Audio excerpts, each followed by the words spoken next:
고마우신 주님, 오늘도 공동체 식구들이 모여 예배드리게 됨을 감사드립니다. 오늘은 특별히 평화통일 남북 북남 공동기도주일 예배를 드립니다. 주님, 이 자리에 우리와 함께 하시기를 원합니다. 주 예수 이름으로 기도드립니다.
사랑의 하느님, 한 하늘 아래 하나의 강토에서 살고 있는 남과 북의 그리스도인들은 올해에도 광복절을 맞이하고 있음을 감사드립니다.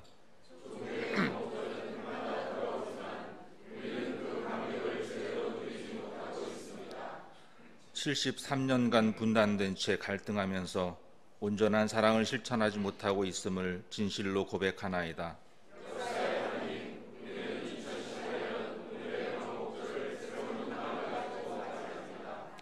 지난 시기 우리 민족이 겪어온 분단과 전쟁, 적대와 대결의 세월이 점점 물러가고 평화와 번영의 무지개가 한라에서 백두까지 피어오름을 바라봅니다.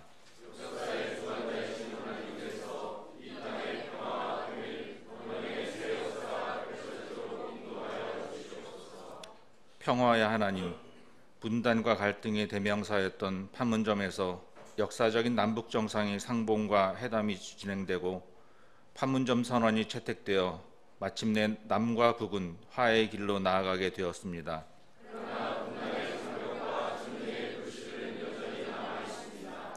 민족의 생존권을 위협하고 공동의 발전을 가로막는 분단의 걸림돌들과 전쟁의 온상들을 말끔히 걷어내고 한반도의 항구적인 평화와 동북아시아와 세계의 평화와 안전의 디딤돌이 되게 하옵소서.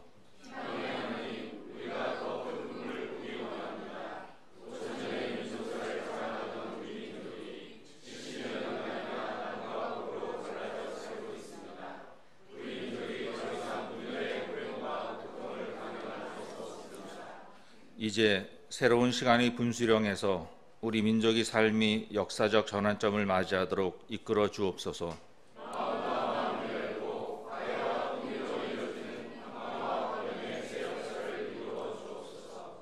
창조의 하느님, 믿음의 눈으로 보니 분열과 대결의 상징이었던 판문점이 평화와 통일, 번영의 시작점으로 존재합니다.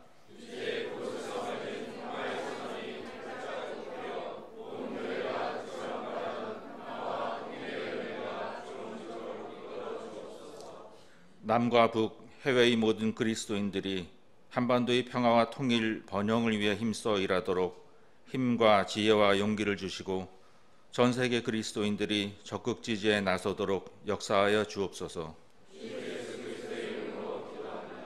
아멘.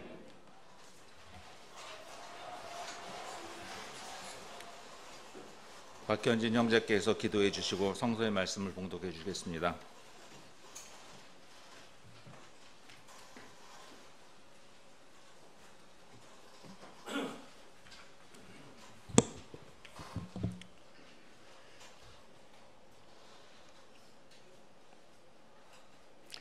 하나님, 며칠 전 같이 지내던 장세열 자매 그리고 이종모 형제께서 하나님 품에 안겼습니다. 특히 장세열 자매는 마지막 순간이 혼자였다고 합니다. 외로움과 두려움에 힘들었을 자매를 생각하니 마음이 너무 아픕니다. 이제 두 분 모두 주님 앞에 섰으니 주님의 따뜻한 품으로 안아주시고 평온한 안식이 있게 해 주소서. 오늘은 우리의 형제인 북한과 평화 통일을 위한 예배를 드립니다. 갈라진 이 땅의 평화를 위해 기도하는 우리의 목소리를 외면하지 마시고 힘쓰는 많은 이들에게 지혜를 주소서. 서로의 이익을 위해 인간적인 방법으로 하지 말게 하시고 오로지 예수께서 말씀하신 사랑으로 하게 하소서. 주님, 다음 주는 저희 교회가 수련회를 갑니다. 준비하는 손길들에게 준비하는 기쁨을 주시고 기다리는 마음에게는 설레는 즐거움이 있기를 소원합니다. 그리고 우리 공동체 안에 몸과 마음이 아픈 자매 형제들이 있습니다. 고통과 두려움, 외로움에 잠겨 있는 그들에게 주님의 모습을 보이시어 밝은 희망의 마음을 갖게 하소서. 사랑이신 예수의 이름으로 기도합니다.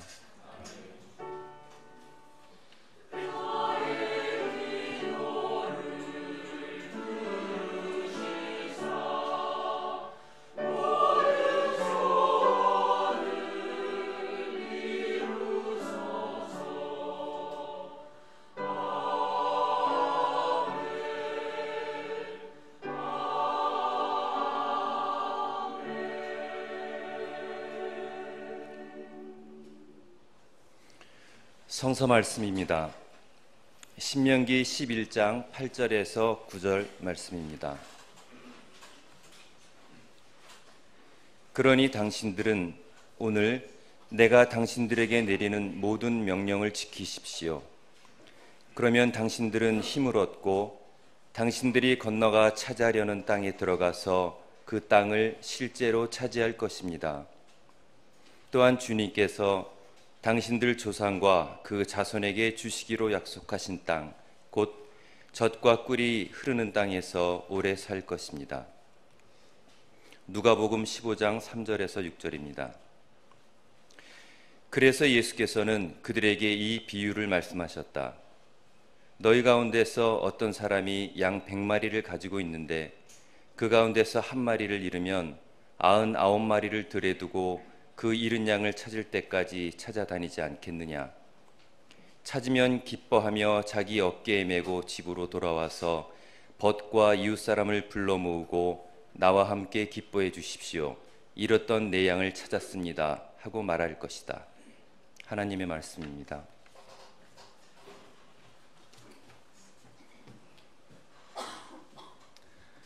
오늘은 김민우 목사님께서 말씀 증거를 해주십니다. 김민우 목사님은 일본 오사카에서 태어나서 어린 시절에 고국으로 돌아왔다 합니다. 대학에서 정치 철학을 전공했고 미국으로 건너가서 국제정치학과 신학을 공부하고 목회자, 언론인, 국제문제 전문가, 방송인 등으로 활동하셨습니다. 현재 경희대학교 교수로 재임 중입니다. 소개를 간단히 드리는데요. 찾아보니까 너무 활동을 많이 하셔서 다 소개드릴 수 없어서 간단하게 했습니다. 아마 말씀 증거를 들으면서 잘 아시게 되지 않을까 싶습니다. 무엇을 잃고 무엇을 얻으려는가라는 제목으로 말씀 증거를 해주실 때 큰 은혜가 되시길 빕니다. 먼저 성가대 찬양이 있겠습니다.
안녕하세요. 반갑습니다.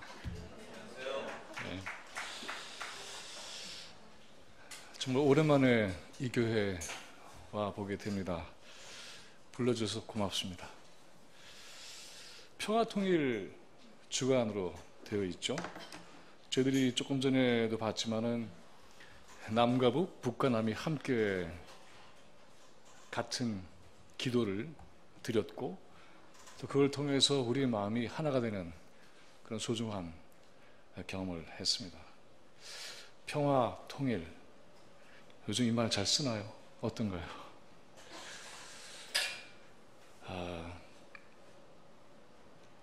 잘 안 쓰게 되는 현실이 계속되어 왔었는데 다행스럽게도 이 말이 시민권을 어느 정도는 되찾은 그런 상황이 된 것 같습니다. 평화통일이라고 하면 우리한테는 어떻게 보면 고대 히브리인들이 겪었던 그 유월절과도 같은 의미를 가지고 있죠.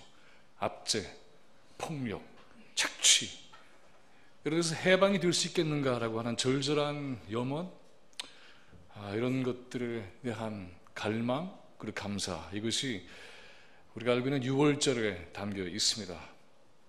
몇 번의 재앙이 닥쳤습니까? 10번의 재앙이라고 얘기를 하죠. 그런데 사실은 그 10번의 재앙이 연달아 닥쳐오니까 그 바라오의 강력한 체제는 손을 들고 말았지만은, 그러나 우리는 그 10번이 도대체 어떤 이 시간을 통해서 이게 1년 걸린 거야? 10년 걸린 거야? 50년 걸린 거야? 사실 잘 모르죠. 아무튼 이렇게 해서 노예였던 사람들은 자유인이 됐습니다. 6월절은 출애굽, 애굽이라고 하는 고대 이집트 제국으로부터 탈출한 그런 사건 우리 다 알고 있습니다. 하지만 이 탈출로 그 6월절의 의미는 완성되지 않습니다. 저는 어릴 때 이 성경책에 출애굽기라고 돼 있어서 뭘 굽나? 잘 모르겠더라고요. 그런 적이 있었습니다만은 이게 그렇게 놀라운 의미가 있는 고백과 기록인지 그 이후에 알게 됐죠. 6월절 탈출, 그걸로 완성이 되지 않은 걸 우리는 다 잘 알고 있습니다. 광야가 기다리고 있었던 거죠. 그 광야를 통과하는 것은 굉장히 오랜 시간이 걸렸습니다. 근데 시간만 걸렸던 걸까요? 사실 6월절만 따져서 생각을 해봐도 그 해방의 과정이라고 하는 것은 그렇게 쉽지 않았습니다. 10개의 재앙, 그렇게 우리는 알고 있죠. 근데 이것을 채우기까지 권력자는, 그 체제는 꿈쩍도 하지 않습니다. 그 10번의 과정을 거치는 것은 한 번, 두 번, 세 번, 네 번 이렇게 수를 세서 10번을 채우면 되는, 그렇게 절대로 아니죠. 이게 도대체 언제 무너지는 거야? 이 정도나 했으면 무너져야 되는 거 아니야? 어떻게 해야 이것이 되는 거야? 라고 하는 긴장, 또 인내, 초조, 뿐만이 아니라 이렇게 재앙의 수가 거듭될수록 희망이 더 생겼을까요? 아니면 좌절감이 더 깊어졌을까요? 현실로서 오히려 저는 좌절감이 더 깊어지는 과정이 아니었을까라는 생각이 듭니다.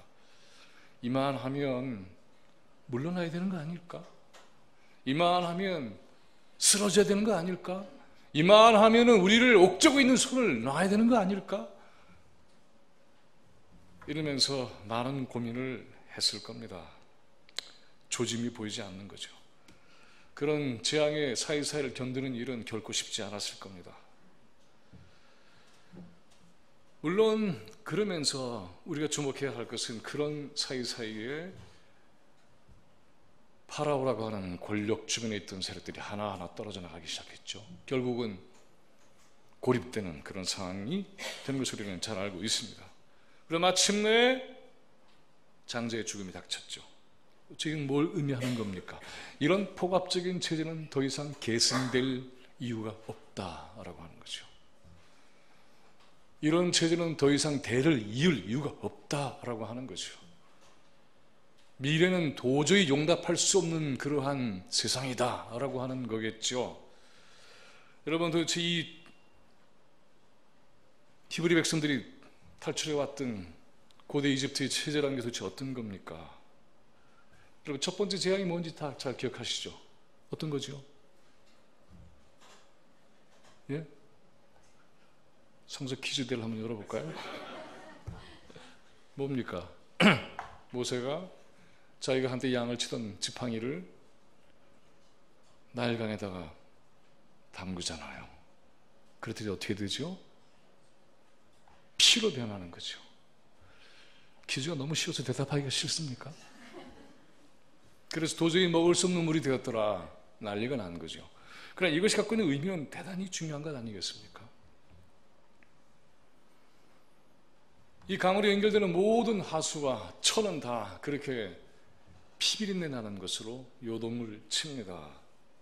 여러분들, 도대체 나일강이 어떤 겁니까? 고대 이집트의 풍요의 젖줄 아니에요. 근데 거기에 지팡이를 대니까는 그 밑바닥에 도대체 뭐가 흐르고 있는지에 대한 진상이 드러난 거 아닙니까? 피가 흐른 거 아닙니까? 이 두 제국의 번영과 풍요 밑바닥에는 노예의 피가 흐르고 있다는 것을 온 세상에 폭로한 사건 아니에요? 어떻게 이것을 마시고 먹고 그리고는 풍요를 즐길 수가 있어? 라고 고발하는 거 아니에요? 60대 인권운동에서 미국은 아메리칸 드림을 외쳤습니다. 그런데 그때 말콤 엑스는 이렇게 얘기합니다. Your dream is my nightmare. 너의 꿈은 나의 재앙이야. 그렇게 얘기하고 있죠. 미국의 부와 번영이 어떻게 쌓아 올려진 건데, 그 밑바닥에 뭐가 흐르고 있는 건데, 60년대에 근대화라고 하는 한국 경제의 발전이라고 하는 밑바닥에 뭐가 흐르고 있는 건데, 도대체 모세 리트마스 시험지를 집어넣어 볼까요? 어떻게 될까요? 거기도 여전히 피가 흐르고 있을 겁니다. 이걸 도대체 어떻게 이겨냈습니까? 이걸 이겨낸 사람들은 바로 누굽니까? 개, 돼지들이 이겨낸 거죠. 개, 돼지들이라고 비하하고 깔봄당하고 짓밟혔던 사람들이 이겨낸 거 아닙니까? 재앙이 어떤 것이었습니까? 개구리가 사방에서 올라왔어요. 티끌이 이가 됐습니다. 파리떼가 몰려들었어요. 파리 목숨, 손톱 하나면 죽어버리는 이, 뱀 앞에서의 개구리, 하루살이 목숨들이죠. 그 하루살이 목숨들이 사방에서 올라와서 뒤흔들기 시작했던 거죠. 미물이라고 생각했던 자들이, 별건 아니지라고 생각했던 존재들이, 힘없잖아! 그랬던 존재들이 사방에서 몰려와서 뒤흔들기 시작했습니다. 엄청난 역사의 습격이, 역습이 있었던 거죠. 그렇게 해서 이 아무것도 아닌 것 같은 존재들이 하나씩 하나씩 이 거대한 제국의 권력을 무너뜨리기 시작했던 거죠. 그렇지만 이러한 승리가 이들의 온전한 해방을 보장해 준 것은 아니라는 것을 우리는 알고 있습니다. 탈출에는 성공했지만 기다리고 있는 게 있지 않았습니까? 광야라고 하는 시련의 긴 시간과 현장이 이들 앞에 마주해 있었습니다. 마실 게 있나? 먹을 게 있나? 가도 가도 보이지 않는 그 들판에서 도대체 어떤 꿈을 꿀 수 있다는 말이죠? 오늘 본문은 우리에게 뭐라고 얘기하고 있습니까? 출애굽하면서 광야를 헤매고 있던 히브리 백성들에게 모세가 하나님의 뜻을 전하면서 이렇게 얘기하고 있는 거죠. 가야 할 목표, 비전을 제시하는 거죠. 그 유명한 젖과 꿀이 흐르는 땅! 이 술골이 세상에 처음 난 겁니다. 젖과 꿀이 흐르는 땅. 지금은 고생하지. 하지만 견디면, 참으면, 죽지 않고 살아남으면, 그러면 그때 가서 풍요와 번영이 약속되어 있어. 절대로 좌절하지 마. 주저앉지 마. 그런 건가요? 정말 그런 걸까요? 젖과 꿀이 흐르는 땅, 그 말 그대로 생각을 해보자면 이 뻥도 이런 뻥이 어디 있습니까? 그런 땅은 질퍽거리기도 할 것이고, 농사를 짓기는 애초에 글렀고, 젖과 꿀에 달려들 망아지, 송아지, 어린 양, 벌레 떼들을 어떻게 감당하겠어요? 상징이잖아. 그래요? 상징이라고. 게다가 생각해보면은 지칠 대로 지친 사람들이에요. 이들의 전직은 노예입니다. 근데 이 사람들을 젖과 꿀이라는 슬로건을 끌고 갈 수 정말 있다고 여러분 생각하세요? 이걸 선거의 슬로건으로 세우면 이길까요? 마실 것도 없지, 먹을 것도 없지. 그러다 우연히 발견한 호수는 쓰지. 도대체 어떻게 견디란 말이에요? 우리 속은 거 아니야? 구간이 명관 아니야? 이렇게 고생할 바에야 그냥 노예로 지내는 게 낫지 않아? 뭐 어때? 그래도 고깃감 옆에서 깨평이라도 얻을 텐데 그래도 낫지 않아? 한번 생각해보라고. 이거 우리 그대로 가야 되겠어? 저자를 어떻게 믿어? 요새는 암살, 살해 이런 위협에 시달리는 거 우리는 알죠. 절망하고 분노했습니다.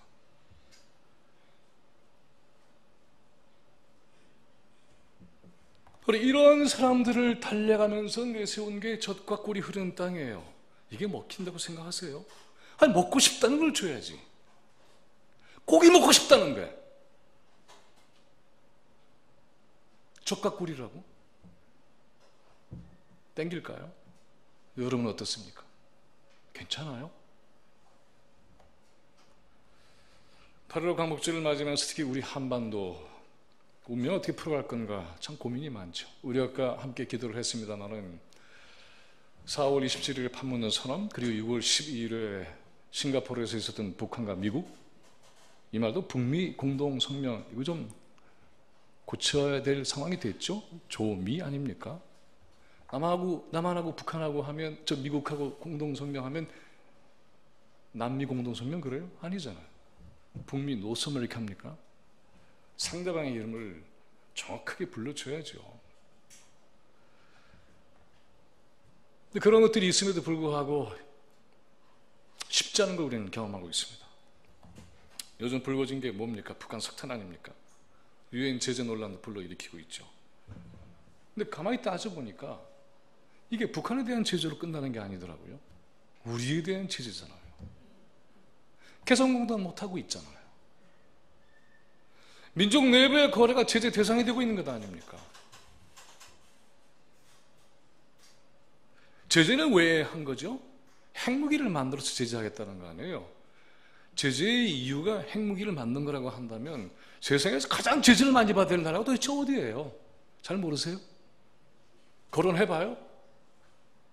미국, 중국, 러시아 아닙니까?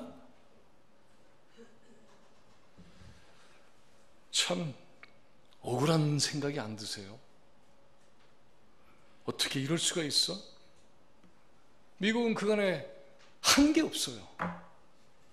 북한은 핵실험장, 미사일 부시고 철거하고 유해 송환하고. 근데 뭐 했죠? 없잖아요.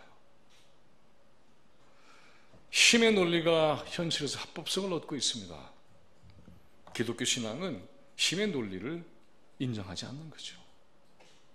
그래서 십자가 사건이 일어난 거 아니에요?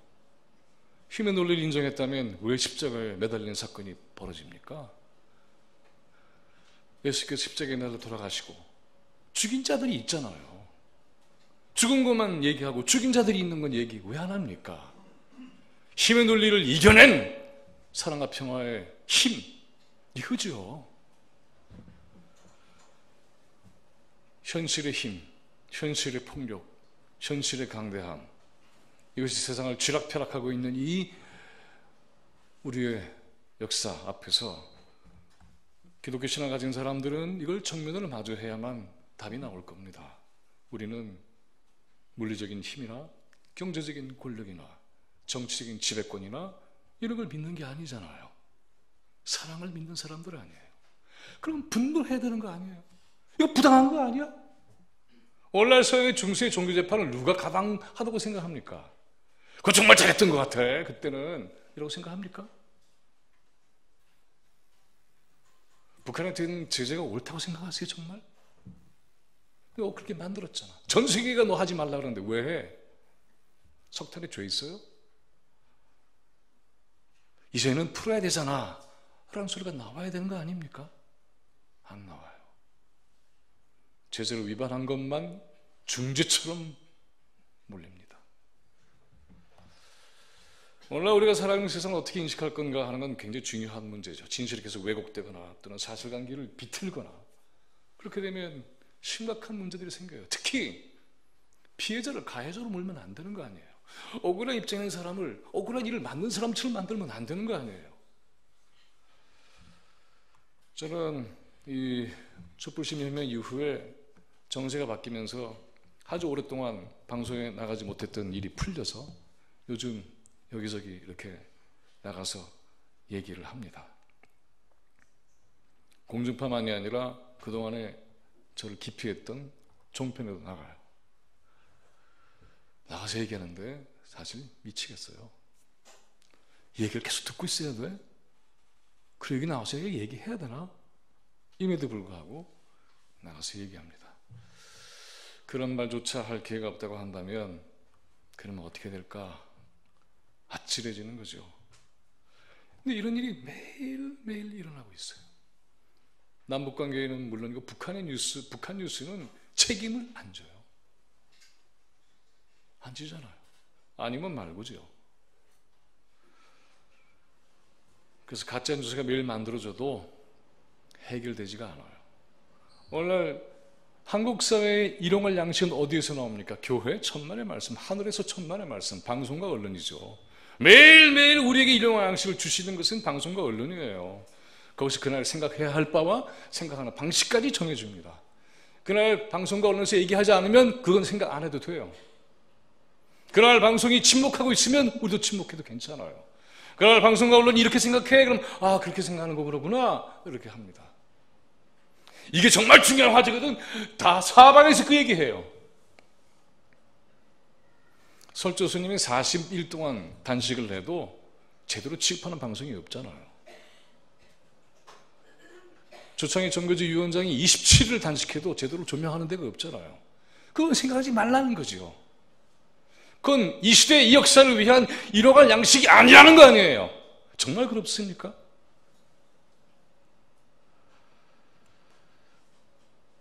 오래전에 시인 김수영은 이런 얘기를 했습니다.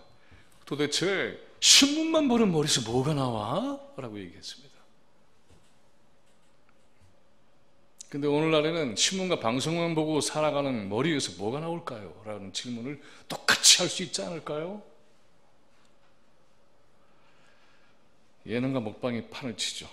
물론 그게 전혀 필요 없다는 얘기는 아니지만 그게 온통 도배를 하고 있다면 그러면 이건 문제 아닙니까? 현실에서 역사에 대한 깊은 성찰을 대화를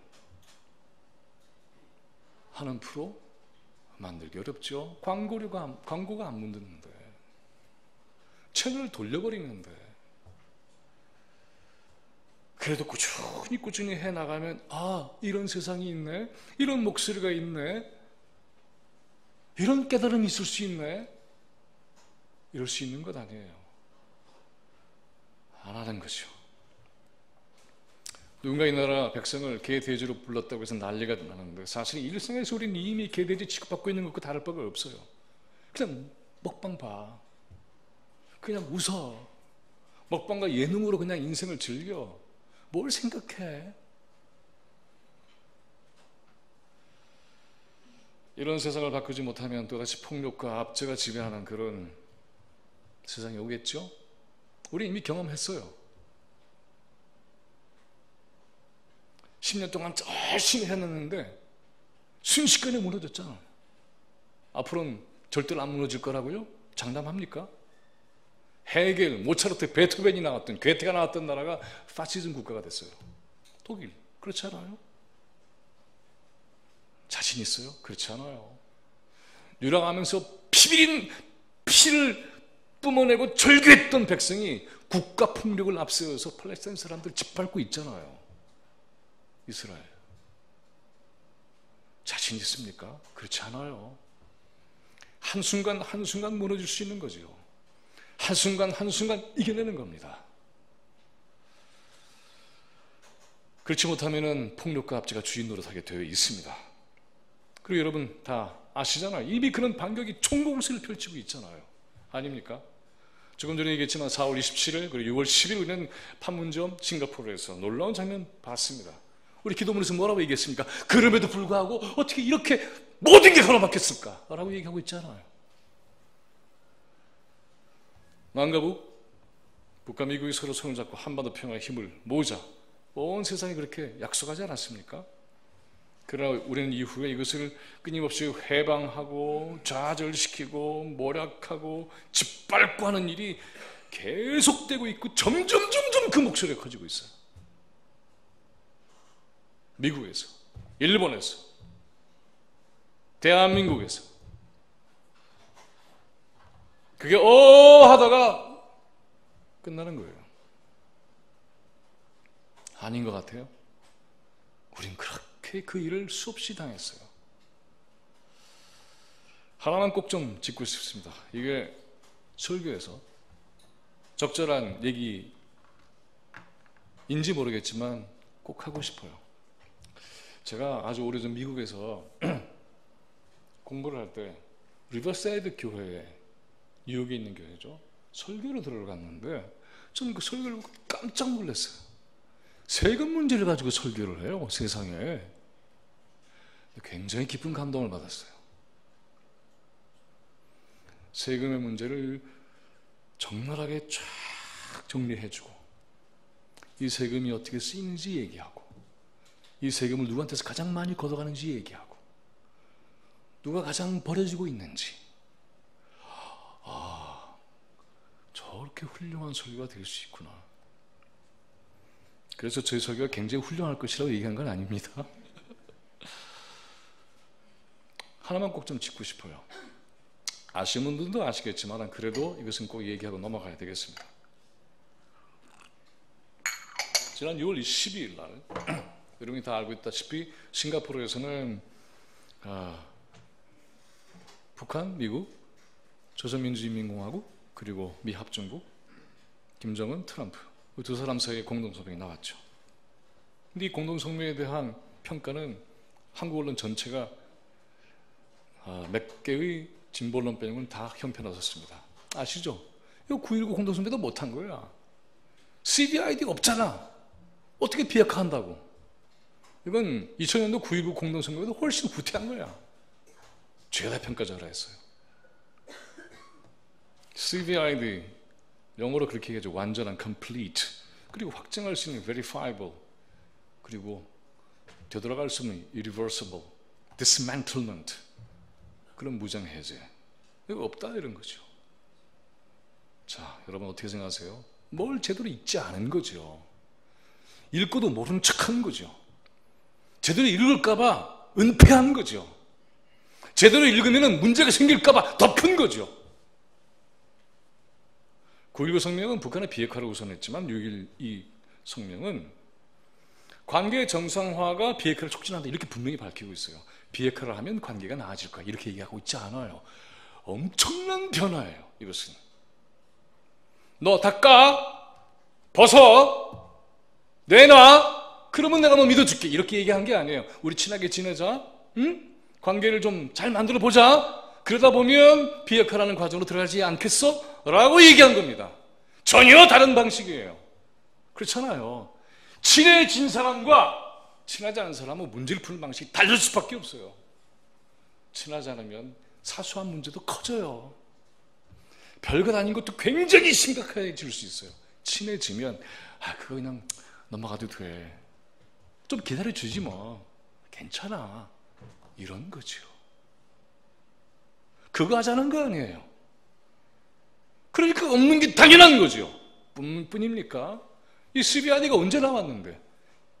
2001년도 부시의 악의 축 전략에서 나온 것 아니에요. 북한 거기 들어 있었잖아요. CBID는 상대를 일방적으로 무장해제시키는 전략이에요. 이쪽은 하는 게 없어요. 악의 축인 전략 지금까지 존속하고 있습니까? 아니죠. 폐기됐잖아요. 폐기된 전략과 정책 위에 서 있는 CVID가 어떻게 존재 가능해요? 없는 거지요, 그것은. 그건 적용이 안 되는 거예요. 이런 얘기 하나도 안 합니다. 요즘 안 하잖아요. 언론과 방송이 얘기 안 하는 겁니다.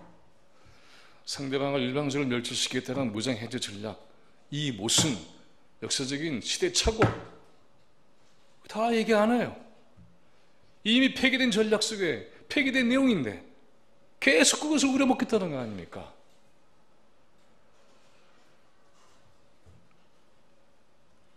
이렇게 해서 우리의 인식을 거기에 묶어두는 거죠. 그것만 하면 다 되는 걸로 생각하게 돼요. 어떻게 확증해요? 뭐까지? 에? 시설을 없애면 돼요? 그거 한 사람 다 해외에 보내면 돼요? 대학에서 핵물리학 가르치지 않으면 돼요, 그러면? 대학에서 핵물리학 전에는 물리학 가르쳐야 되니까 물리학 가르치지 마? 그 다음 수학 가르치지 마? 어떻게 하라는 얘기예요? 어디까지 하라고? 그래서 안 되는 거잖아요. 그래서 실패했던 거 아니에요. 진실을 얘기하지 않는 언론과 방송을 일용할 양식으로 삼고 있는 한국 사회의 비극, 그게 여기 있어요. 신문제 사회운동가이고 또 사상가였던 이반 일리치라는 분이 계시죠? 돌아가신 분이죠. 이분 이런 얘기를 했어요. 거짓은 이 시대의 일상의 제도가 되고 있다. 이러한 제도는 고정관념을 만들고 고정관념을 그대로 받아들이면 우리의 영혼은 고사할 수밖에 없다. 상상력은 틀에 갇히고 만다. 옛날 얘기 아니죠. 오늘날 대부분의 언론과 방송은 제도화된 거짓을 이 세상에 매일 뿌리고 있습니다. 그렇다고 우리 사회는 매일 물들어서 그 뇌와 영혼이 고사되고 있습니다. 게다가 침묵의 소리는 더더욱 몰라요. 이반 일리치는 또 이렇게 얘기하고 있습니다. 말만 알고 그 사이에 있는 침묵을 알지 못하면 그러면 그런 언어는 끊임없이 상대에게 상처를 준다. 이렇게 얘기하고 있어요. 놀라운 통찰이에요. 소리는 소리만 나는 것이 아니라 소리가 없는 것도 있죠. 침묵의 소리를 더 깊이 들을 때에 우리는 그 진실에 다가갈 수 있죠. 침묵의 문법은 소리 문법보다 훨씬 배우기 어렵다. 이렇게 얘기하고 있어요. 그 침묵은 어떻게 배울 수 있을까? 그 사람에게 조심스럽게 다가가야만 된다라는 거죠. 사람 그렇게 하잖아요. 내 마음을 알까? 혹시 당황하지는 않을까? 이렇게 표현하면 어떻게 될까? 가만히 손잡고 있는 게 낫지 않을까? 망설이고 주저하고 조심스럽게 그렇게 하는 거 아니에요? 남과 북 사이, 북과 미국 사이에도 이런 배움은 반드시 필요할 겁니다. 이걸 배우기 위해서는 진리가 너희를 자유롭게 하리라는 말씀에 눈뜨고 귀 열어야죠. 힘이 앞도는 현실에 굴복하게 하는 모든 것들은 다 이 진리에 맞선 겁니다. 왜? 힘은 언제나 진실을 억누르지 않으면 자신의 정당성을 얻지 못하기 때문에 그렇죠. 현실이 이렇게 우리의 머릿속을 뒤죽박죽으로 만듭니다. 거짓으로 채워놓습니다. 폭력을 우상으로 만듭니다. 이 말 이상한가요? 폭력 우상이 되고 있잖아요. 거대한 강대국이 말하면 그거 지켜야 되는 것처럼 생각하잖아요. 그래서 그렇게 만들어진 질서를 지키도록 세뇌하게 합니다. 여러분, 소크라테스의 유명한 말 가운데 이런 게 있죠. 악법도 법이다. 여러분 어떻게 배웠습니까? 이거 어떤 뜻이에요? 그 악법이지만 법이니까 지켜. 이렇게 가르쳐 왔잖아요. 정말 그렇습니까? 어디가 그래? 법을 어떻게 만드는 건데? 고대 폴리스 사회에서 법은 어떻게 만드는 겁니까? 함께 모여서 의논하고 따져보고 이거 잘못됐어? 고쳐. 이거 아니잖아. 폐기해버려. 이건 새롭게 만들어야지. 그렇게 만든 거 아니에요? 법이? 악법은 가로놓고 절대적인 신의 명령이 아니라 법이야. 이거 뭡니까? 고칠 수 있다는 거 아니에요? 나를 죽이는 악법이잖아. 그 법에 대한 본질을 정확하게 얘기했잖아요. 악법이라 그랬잖아요, 분명히. 근데 왜 지켜 그걸? 근데 악법도 법이니까 지켜라고 가르쳐 오는 거죠. 세상에나 어떻게 이럴 수가 있어? 어떻게 이렇게 여기에 대해서 단 한 번도 항변을 제대로 하지 않아요, 교육이. 사람들의 토론과 결정으로 고치고 폐기하고 그 과정을 거쳐서 그래서 고치거나 폐기할 수 있게 되어 있는 것 아니에요. 소크라테스 같은 사람을 죽이는 법인데 어떻게 그걸 그대로 놔둬? 뭐 때문에 그걸 지켜요?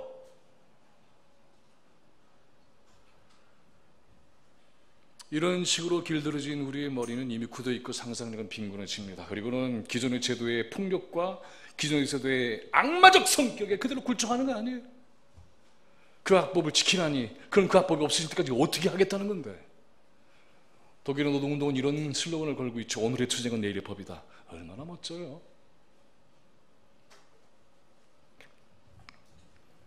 가만히 있으면 안 되는 거죠. 매일 세뇌되고 있잖아요. 교회에서는 더 심하지 않아요? 한국 교회의 성서 읽기는 성서 읽기가 아니잖아요. 고정관념 주입하는 과정 아니에요. 그렇게 해서 세상과 마주하는 힘을 하나씩 분질러 버리고 있어요. 교회 왜 갈까 도대체? 가지 않았으면 좋겠어.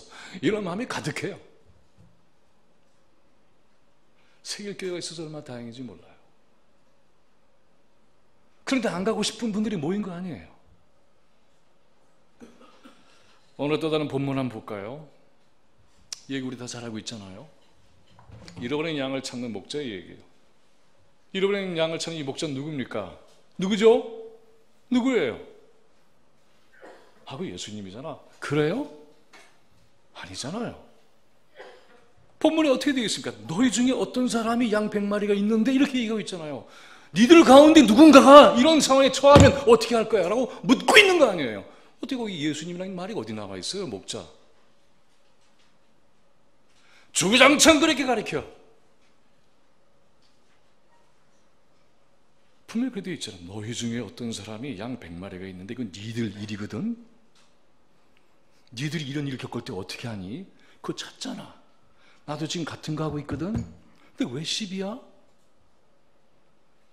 너희들 기쁘잖아. 이건 그에 못지않게 기쁜 일이야. 이제 알겠니? 라고 얘기하는 거 아니에요. 얘기를 그렇게 시작하잖아요. 남 얘기 아니야 이건. 하고는 예수님이 자기의 얘기의 현장에 그 얘기를 듣는 사람을 초대해서 끌어안치잖아요. 그 자리에서 한번 세상을 봐봐. 어떻게 보이는가? 버리고 갈 거야 넌? 그렇게 질문하고 있잖아요. 근데 질문으로 생각하지 않고 그냥 아주 쉽게 정리해버려요. 잃어버린 양을 찾는 목자는 예수님이야. 아니잖아요.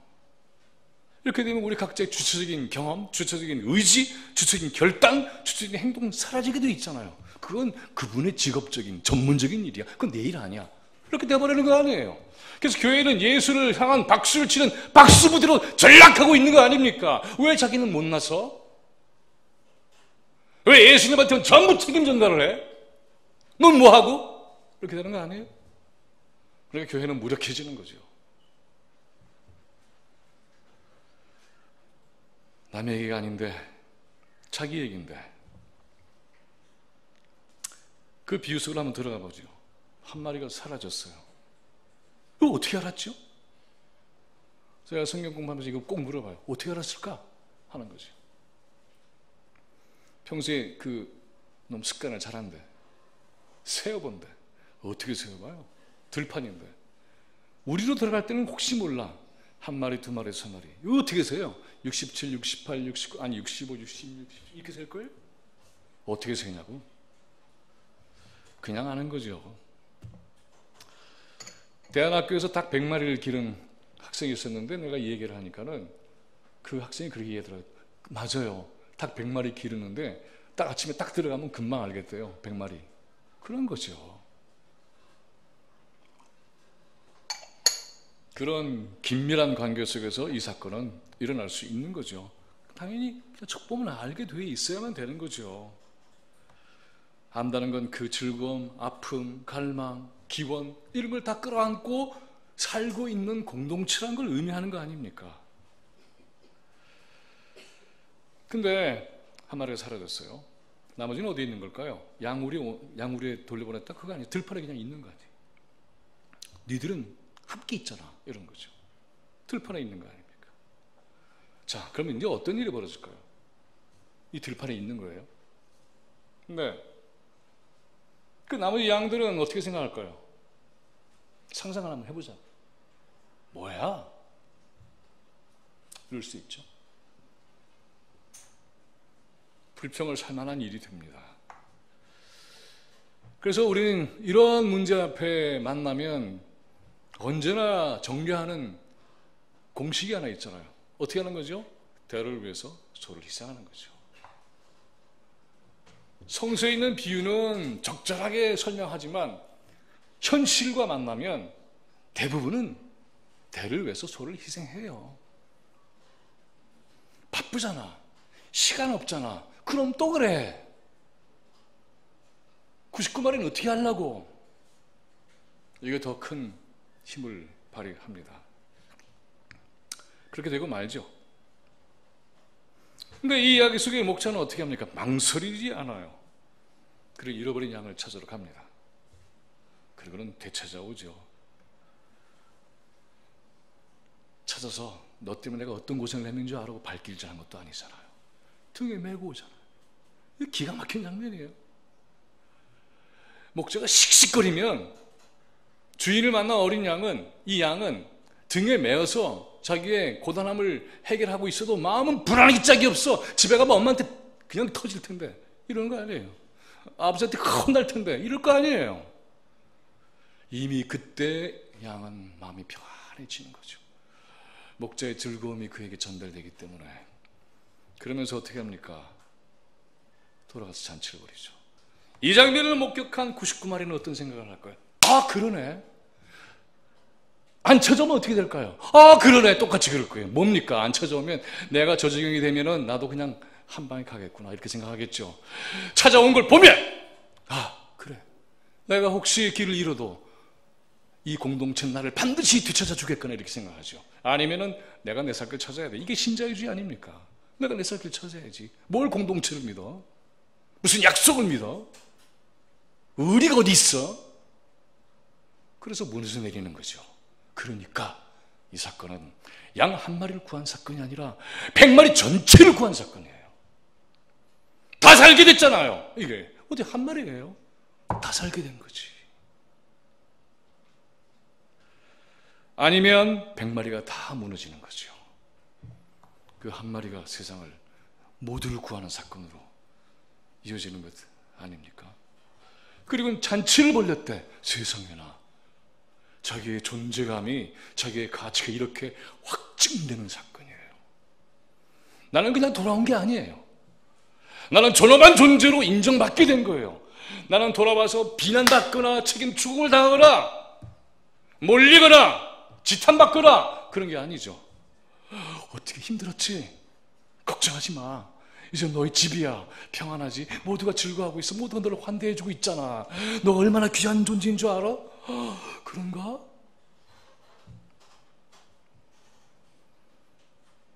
존엄한 가치가 온 세상에 선포되고 확인이 돼서 그래서 기쁨 누리는 세상이 잔치로 열리는 것 아닙니까?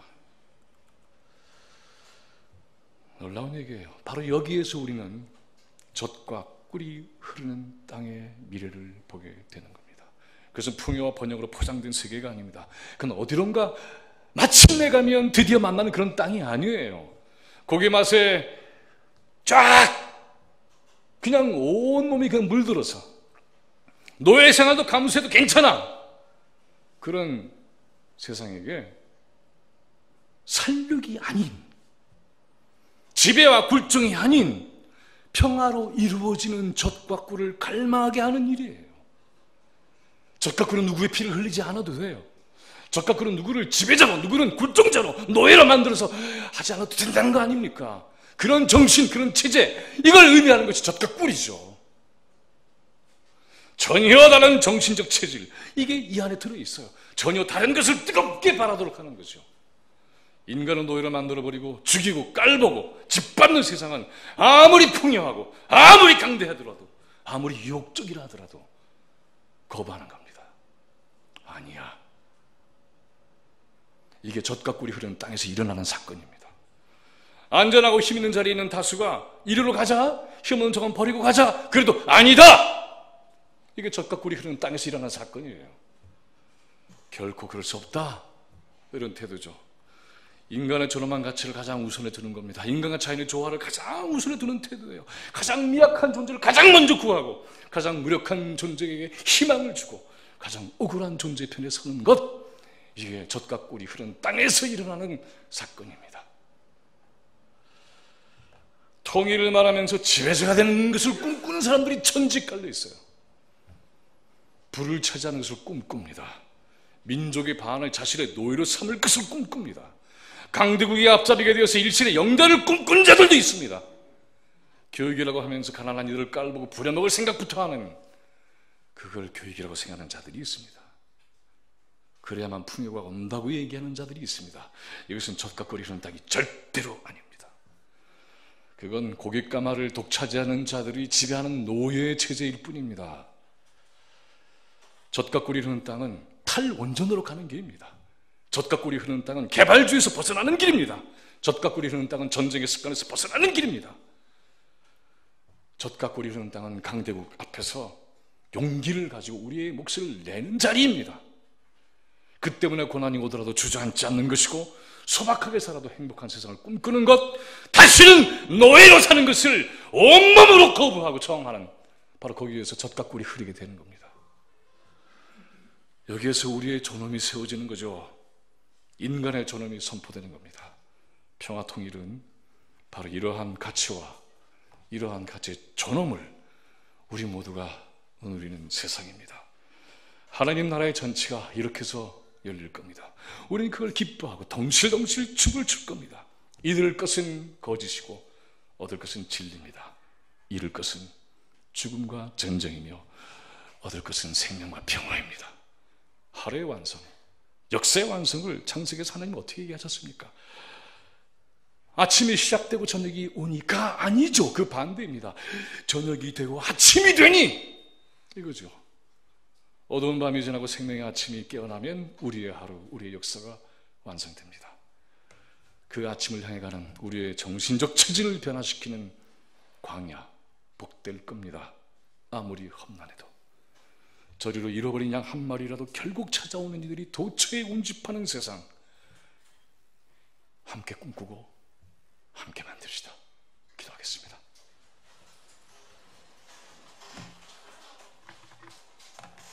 세상은 여전히 힘겹습니다. 하나님, 우리는 출애굽한 것 같지만 광야가 기다리고 있습니다. 도처에서 양들이 길을 잃고 있습니다. 우리는 도대체 무엇을 하고 있을까요? 젖과 꿀이 흐르는 땅이라고 하는 거짓 선지자들의 약속 앞에 휘청거리고 있는 것은 아닐까요? 진정 젖과 꿀이 흐르게 하기 위해서는 무엇을 버리고 무엇을 얻어야 하는지 깊이 성찰하고 결단하게 하여 주시옵소서. 남과 북이 갈리고 전쟁을 하고 마침내 평화의 악수를 한지도 이제 새로운 미래를 보여주고 있는 이 시기에 여전히 우리는 암담한 현실과 맞이하고 있습니다. 그러나 우리 안에 100마리 가운데 잃어버린 양 한 마리를 끝까지 찾겠다고 하는 의지와 누구도 노예로 짓밟지 않고 존엄한 존재로 대하면서 모두가 함께 젖과 꿀이 흐르는 땅을 기쁘게 누릴 수 있는 날을 갈망하고 힘을 합해 나갈 때에 새로운 세상 반드시 올 것을 믿습니다. 우리 주 예수 그리스도 이름 받들어 기도하였습니다. 아멘.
기도하시겠습니다.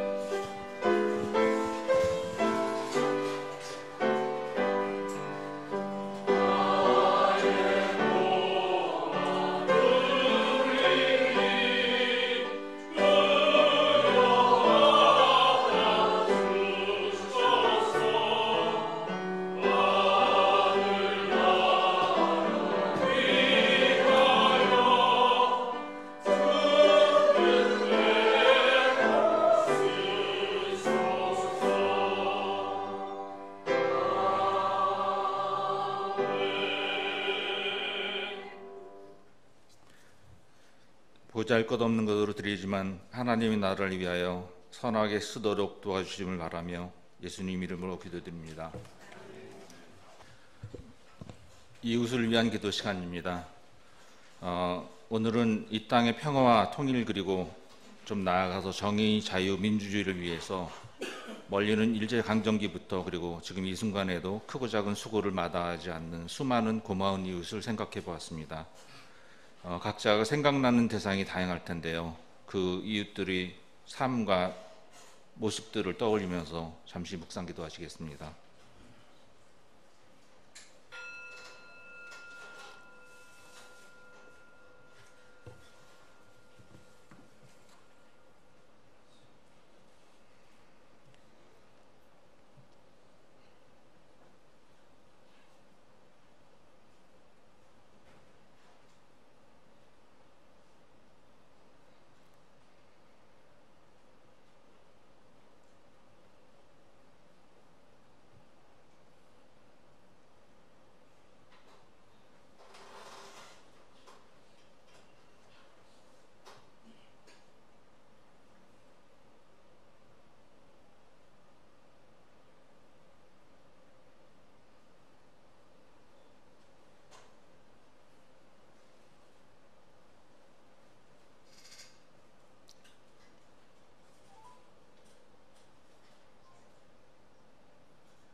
주님, 지금이 평화로운 때일까요? 그렇다고 대답하는 것이 맞을 것 같습니다. 그것은 현재가 우연히 얻어진 것이 아니고 그 안에는 많은 분들의 피땀과 희생의 역사가 있기 때문입니다. 그분들이 삶에서 예수의 삶을 보는 것 같습니다. 감사의 마음을 가득 담아 평화의 주님 예수님 이름으로 기도드립니다.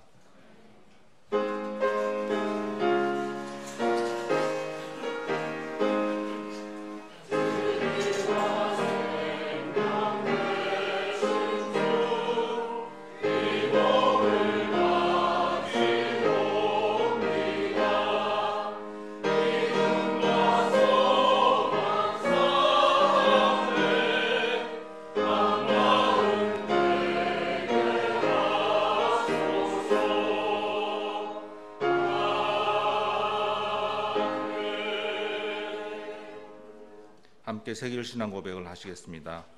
우리는 우주 만물을 창조하시고 역사를 주관하시며 부모 인도하시는 하나님을 믿습니다.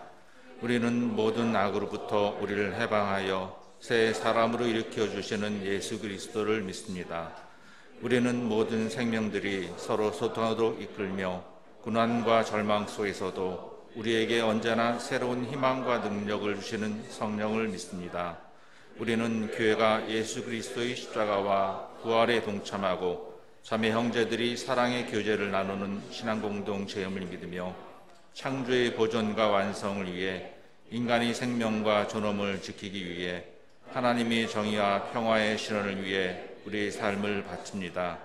우리는 자신을 비우고 고통받는 모든 생명의 의시우 되어 하나님 나라 복음을 위해 헌신하기로 다짐합니다.